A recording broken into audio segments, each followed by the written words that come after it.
හොඳ අපි මේ 2023 අවුරුද්දේ ප්‍රශ්න සාකච්ඡා කරලා බලමු.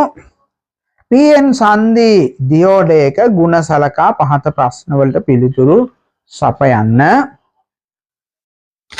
දියෝඩේ හායිත ප්‍රදේශයක් සෑදීමට හේතුව කුමක්ද? හරි.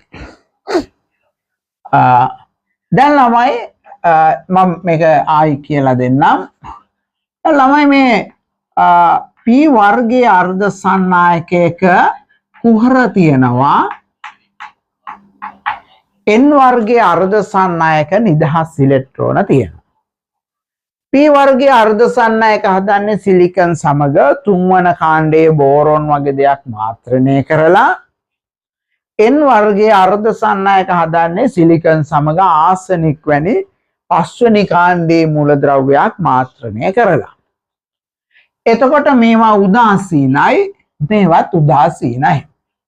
දැන් PN හන්දිය මේ විදිහට හැදුවට පස්සේ මෙන්න මේ සංධිය අසල තිබෙන නිදහස් ඉලෙක්ට්‍රෝන මේ කුහර ඇතුළට ගමන් කරනවා.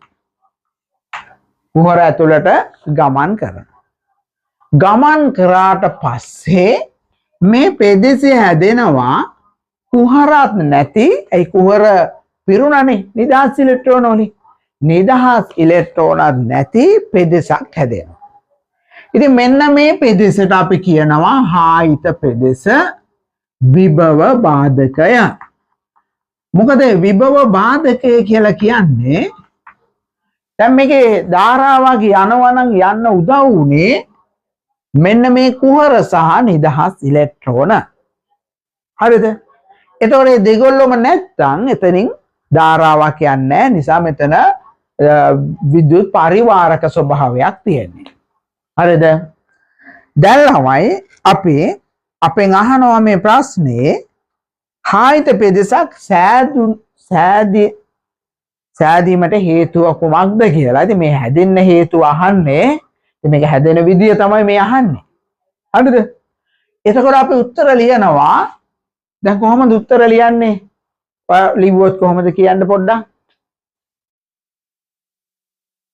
හායිත පෙද මට තේරෙනවා දැන් මම මේ කියපු ටික ඔයගොල්ලෝ කියනවා මේ සංධිය අසල නිදහස් ඉලෙක්ට්‍රෝන කුහර තුලට ගමන් කරලා නිදහස් ඉලෙක්ට්‍රෝනත් නැති කුහරත් නැති පෙදෙසක් ඇති වෙනවා කියලා තමයි ඔයාලා දැන් ලියන්නේ. අපි බලමු මේකේ ලකුණු දෙන්නේ කොහොම ලිව්වද කියලා. මෙන්න මාකින් ස්කීම් එක මේ බලන්න. බහුතර වාහක සංධිය හරහා විසරණය වී ප්‍රතිසංයෝජනය වීමෙන්. ළමයි මෙන්න බලන්නකො බහුතර වාහක කියන වචනේ ලියලා නැත්නම් ලකුණු නැහැ. ඒකයි අර යටින් ඉරක් ගහලා තියෙන්නේ. විසරණය කියන වචනේ ඕනේ නැත්නම් ලකුණු නැහැ. ඒකයි ඒ විසරණය යටින් ඉරක් ගහලා තියෙන්නේ.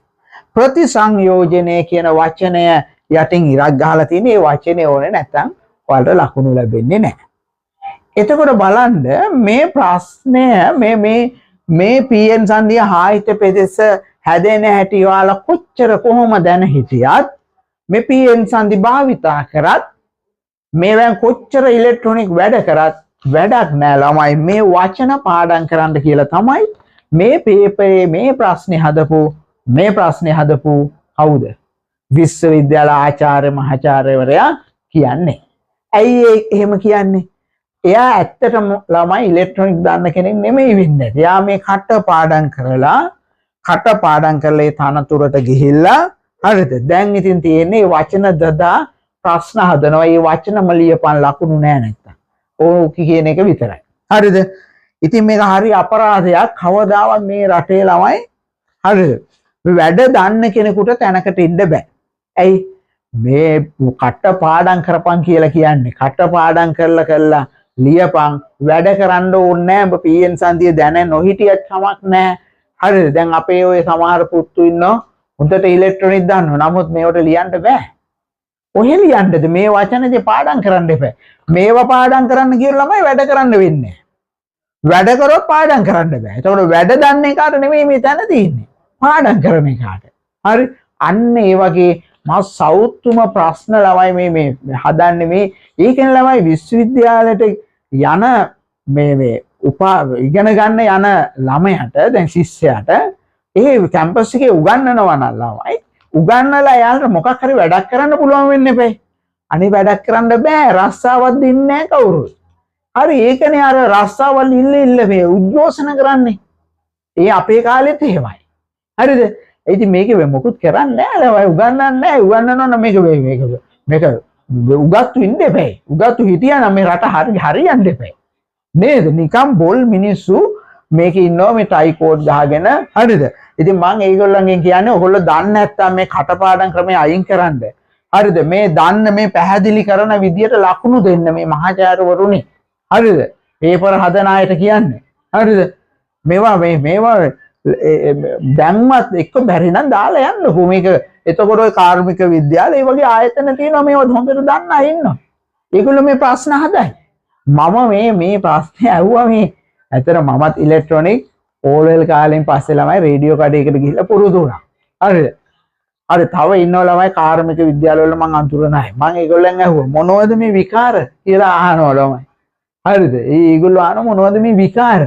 ඉතින් මේගොල්ලෝ තමයි මේ හිතාගෙන ඉන්නේ උගත්තු මේ රටේ ඉහළම උගත්තු කියලා. හරි ඇත්තටම මෙලෝඩියක් නෑ ළමයි කටපාඩම් කරලා ගියා. හොඳ දක්ෂ ආචාර්ය මහාචාර්යවරු ඉන්නවා ඒගොල්ලන්ට තැනක් නෑ. ඇත්තට අපේ කාලේ හොඳට ඉලෙක්ට්‍රොනික කරපු සර් කෙනෙක් හිටියා කැම්පස් එකේ. ඉතින් මම දැකලා නෑ කවදාවත් පේපරේ හදනවා. ඒගොල්ලන්ට තැනක් නෑ මං හිතන්නේ. ඔක්කොම උදුරගෙන තියෙන්නේ මේ එක එක්කෙනා. හරි බදාගෙන ඉන්නේ මේව පේපර් හදන්න අරවා මේවා මෙලෝ වැඩක් නෑ. ඉතින් හැමතැනම ඒකයි තියෙන්නේ. ඉතින් මොනව කරන්නේ ළමයි මොනව කරන්නේ පොඩ්ඩක් අර රිසෝස් බුක් එකක් බලන්න. හරිද? බලලා මේ වචන දාගන්න. ඉතින් අනිත් එක මේවා බලන මේ පේපර් මාගෙන් ඉන්න ගුරුවරු ඉන්නේ ඒගොල්ලොත් මෙලෝඩියක් දන්නේ නැහැ. හරි දන්නවනේ මේවට කතා කරනවානේ. දන්නේ නැහැ. උයි අරගොල්ලෝ කියන එක තියනවා නම් ලකුණු දෙනව නැත්තම් නැහැ. දක්ෂයට තැනක් ඇත්තෙම නැහැ. හරිද? ඒකයි.